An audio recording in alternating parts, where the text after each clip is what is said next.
Thanks, Mike.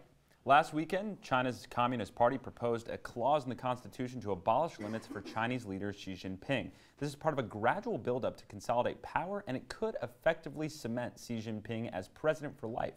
This follows a growing trend of authoritarianism on the global stage, and Talking Points analyst Thomas St. Hilaire is here to discuss what this all means. Thomas, thank you for being here. Hey, thank you very much. So what do we know about Xi Jinping's gradual increases in power? Right, well, we know that the Communist Party's been in control for quite some time, so it's really a question of how did he reach this level of power that perhaps other leaders in the past haven't.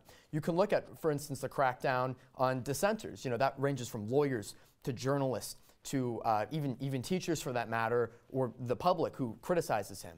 So he's really put this crackdown as one of his top priorities. But you're also seeing a real centralization of power. We heard back in the fall that Jinping thought was put into the Constitution. Essentially, his ideology reached Mao-level status, something that was, again, extremely unprecedented, something that we haven't seen since these term limits came into fold in the 1990s. And when you look at that drastic shift and you understand the fact that these are fundamentally different from democratic values, how concerned should other democratic nations be about this consolidation of power? There's a question of should they be concerned and are they concerned? Right now at the moment, you know, we haven't seen that much of a response. I mean, we've seen, you know, in countries like Turkey, Russia, and now China in this case. I mean, Sarah Huckabee Sanders came out and said that it's basically China's responsibility to address this issue. So the United States hasn't really done much with regards to this. Now, should they do something? I mean, there is reason to be concerned because this could essentially cement him as emperor for a very long time if nothing's done about this. And when you look at that kind of as an inherent threat and you see this global trend of authoritarianism, when you mention the countries like Turkey,